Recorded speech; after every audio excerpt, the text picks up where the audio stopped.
why? We'll find out about this little-known but important battle from author Patrick Brennan, author of Secessionville, Assault on Charleston, when we return on Civil War Talk Radio.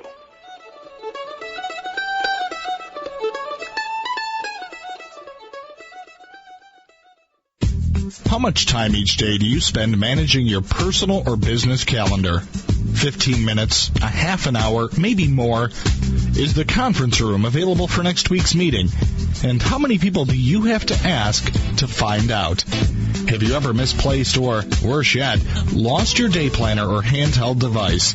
And what do you do about that missing information? Do you own or operate a salon or carpet cleaning business? How about a realty office or any one of 1,000 other service-based organizations? Can your customers make their appointments even when your office is closed? If any of this sounds familiar, then Schedule Online is the solution for you. For more information, call toll-free 888-668-3355. That's 888-668-3355. Or visit us online at www.scheduleonline.com. Before we return to our riveting drama, our sponsor insists that we listen to a radio show about television. I'm Jim Benson, host of A Different Sort, as I direct you toward a galaxy of TV memories guaranteed to leave you spellbound while I present many of the greatest legends in television history on the TV Time Machine, every Wednesday beginning at 4 p.m. right here on World Talk Radio. World Talk Radio, bringing the world to you.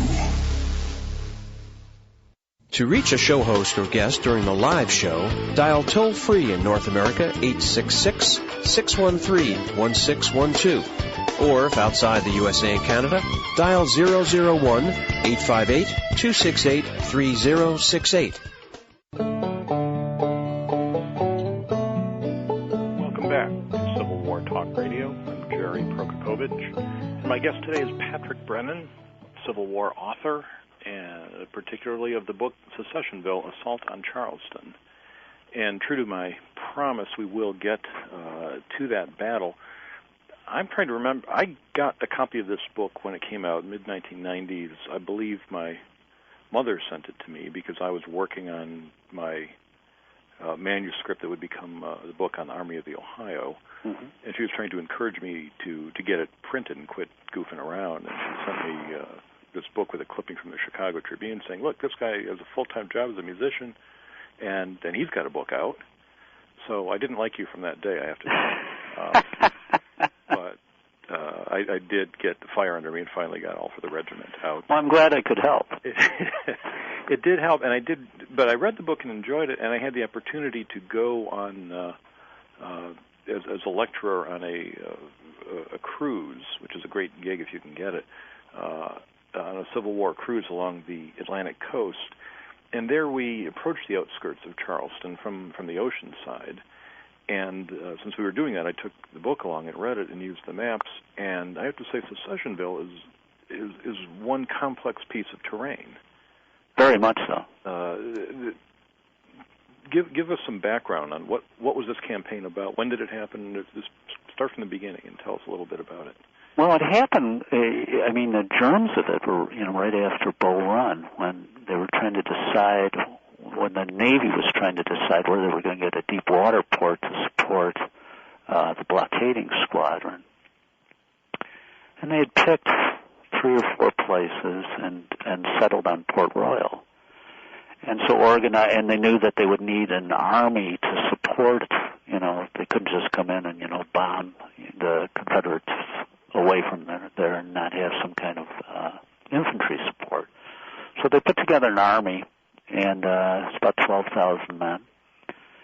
And there's a great story of this, it was the largest flotilla ever put together by the American military up to that point. I think it was 72 ships. And, of course, as soon as they got to Cape Hatteras, blew the ships all over the place. And they finally reconvened, and there's the great, picture of the ships sailing in a big circle in Port Royal Harbor, bombing one fort and then bombing on the other. And of course that didn't happen, but it looked good in a painting. And then the infantry came ashore, and there really wasn't much to do at that point other than fortify Hilton Head. And they took Beaufort on Port Royal Island in December. And then there was kind of arguing going on about what to do next. Eventually, the commander, the infantry commander, was replaced by David Hunter and a fellow named Henry Benham, who had made a name for himself by getting William Rosecrans very angry at him in the West Virginia campaign of 1861. And he was accused, of course, of drunkenness and everything. They didn't have anything to do with Hunter because his department had basically disappeared out west.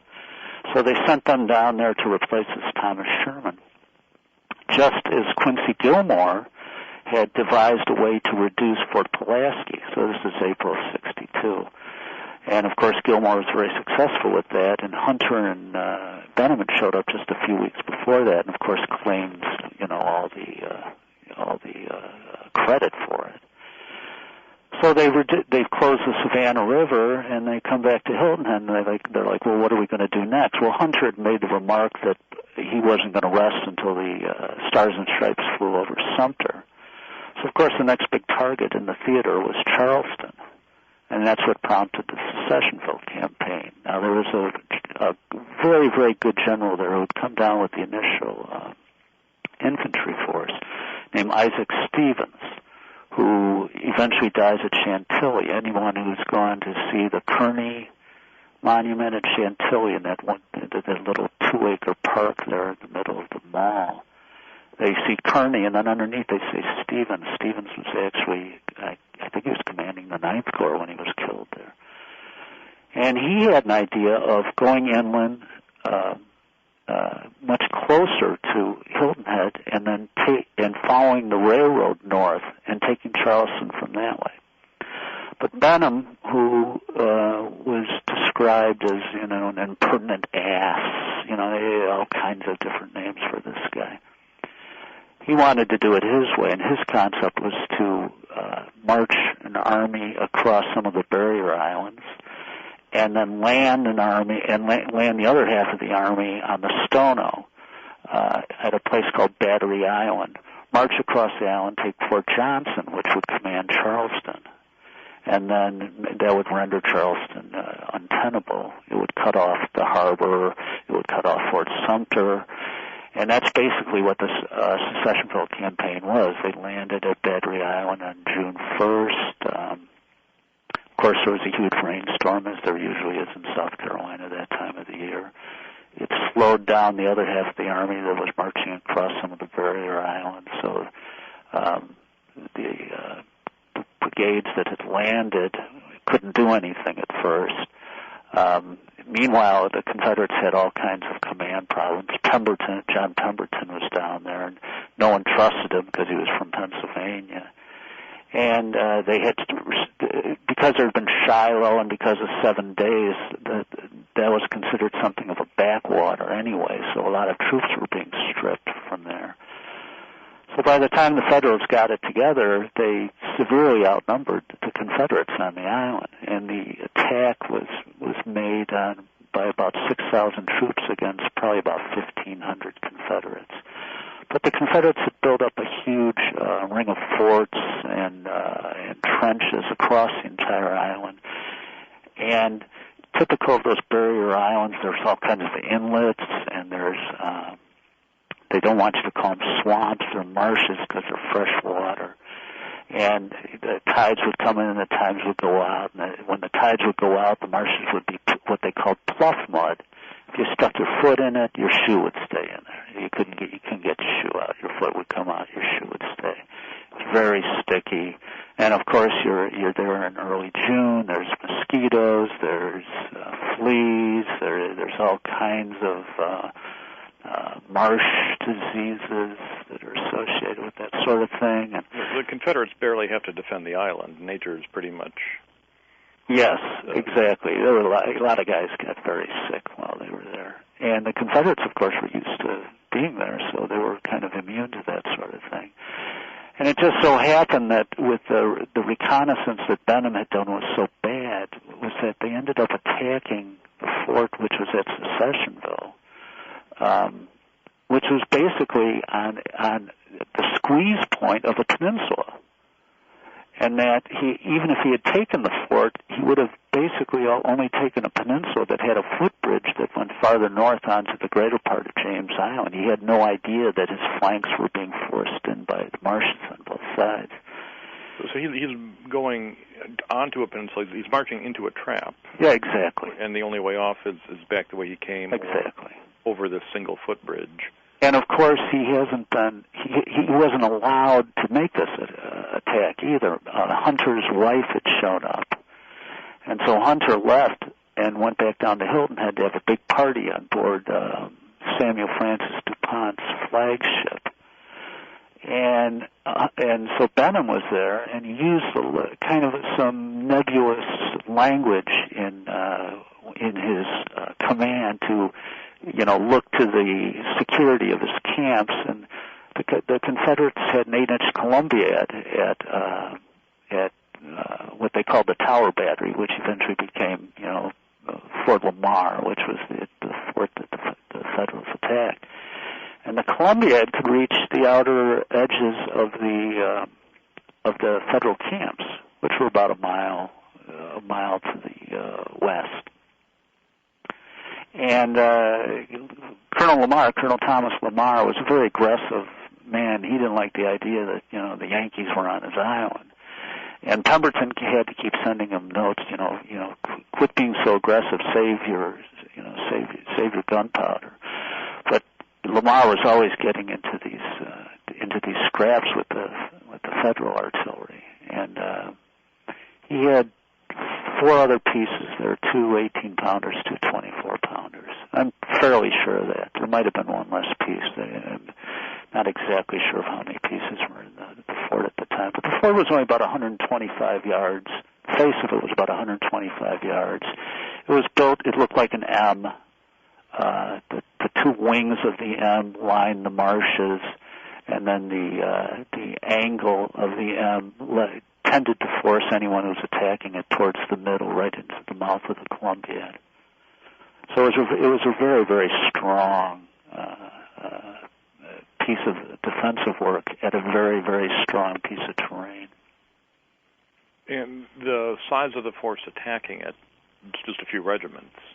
Well, it was a total of 6 regiments attacked the fort head-on, and 2 to 3 more regiments were advancing to the left of the regiments that attacked the fort head-on, and they thought they were going to come past the flank of the attacking forces and walk right into the fort. They had no idea that there was this large marsh that completely cut them off from it. So by the time they turned to attack the fort, they came upon this marsh. They were still 125 yards from the fort. 3rd New Hampshire was the first unit in line, which, by the way, is a great regimental. And they lined up and started shooting and really, just blasted the right flank of that fort and forced a lot of men off the guns. But then the 4th Louisiana showed up and was able to counter them. And they of course weren't able to cross the marsh. It was impossible to cross the marsh. And in the meantime, Johnson Haygood had organized a secondary force that came up behind the 3rd New Hampshire and the 3rd Rhode Island Heavy Artillery, which had been turned into infantry for it.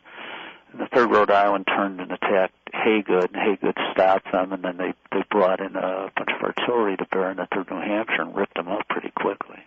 It took about 100 casualties in maybe 10, 15 minutes. Haygood is a Confederate leader.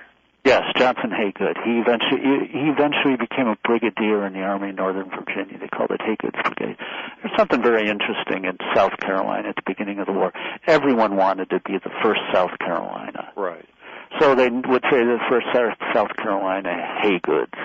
They would designate it by the name of the colonel who was commanding. And I think he might have been a state senator after the war. He was in command, or he was the one who supposedly a year later at Battery Wagner said, let's bury Shaw with his use a harsh word. His use of a harsh word. Yes. He claimed he never said it, but there were a number of people who said he did say it. And meanwhile, in the fort, the fort was basically there was an artillery battalion in the fort that was reinforced by 100 men who were just supposed to show from the 24th South Carolina, who were just supposed to show up and help them make the fort stronger. And then there was the 1st South Carolina Battalion and the 9th South Carolina Battalion. The 1st South Carolina Battalion was mostly men from Charleston, so they were basically fighting inside of the city. Now, the 9th South Carolina Battalion was from the Petey District up by North Carolina, and they were a rougher sort. They were the first ones into the fort that countered the initial attack from the 8th Michigan. They'd actually made it up on the wall and into the fort, and tore up much of Lamar's men who were commanding the two guns closest to where that breakthrough happened, which was on the left flank. And then following them was the 28th Massachusetts and the 7th Connecticut. 7th Connecticut came up first. At that point, the 8th Michigan covered the entire front of the fort, so the 7th Connecticut tried to come up on their left flank and ended up running right into this marsh. Half the unit went into the marsh. And then they were immediately followed by the 28th Massachusetts, which eventually became part of the Irish Brigade. They were very poorly commanded and poorly officered, poorly trained. They came up, got under fire. Half of them ran into the 7th Connecticut. And as they got pounded by that Columbiad and the 24-pounder that was on the right flank of the fort, they just turned and ran. And amazingly, Horatio Wright, who was a brigade commander of the force that went up the 2nd Peninsula with the 3rd New Hampshire, did the very unusual thing of relieving the colonel of the 28th Massachusetts on the field because he was evidently so drunk that he had just completely lost control of his men. And then the second wave that came in was led by the 79th New York, the Highlanders, the famed Highlander regiment. Now, I'm looking at some of the maps that you have in the book that shows very graphically how the peninsula just narrows down to where the Tower Battery is defending a mere neck of land. And I'd say your publisher did let you down by not having a ground scale on these. You're absolutely correct. How wide across is the peninsula where the Tower Battery? 125 yards. So I'm looking, for example, at the 6 a.m. map, and the maps are excellent in terms of showing what's going on, but for that detail. 1, 2, 3, 4, 5 regiments, 5 Union regiments are able to deploy 2 or 3 abreast at the wide part of the peninsula, but as they get down in to where the Tower Battery is, you'd have a hard time squeezing one of them through there. Yeah, the elements of the 8th Michigan were all across the front of the fort. And easily one regiment could block that entire front. Sure. So if you had a bird's eye view, which of course the Union general doesn't have, you would say this is just insane. Yes. Making this kind of attack. The recon was horrible. The recon they did basically got up to that first hedge and never went any farther north than that first hedge. That was on June 10th or 11th. They sent out a party to kind of check out that part of the area, and they had no idea that there was this huge marsh separating that area from the rest of the island to the north. So, and as you say, the 3rd New Hampshire and the other flank troops march up the Union along the left flank and go past the fort, but they can't get to it. They can't get to it, and they get hammered. Well, we'll take another short break and find out what about the aftermath of this attempt to capture Richmond in 1862 at Secessionville. We'll see how that worked out when we come back in just a minute with Patrick Brennan and myself, Jerry Prokopowicz, on Civil War Talk Radio.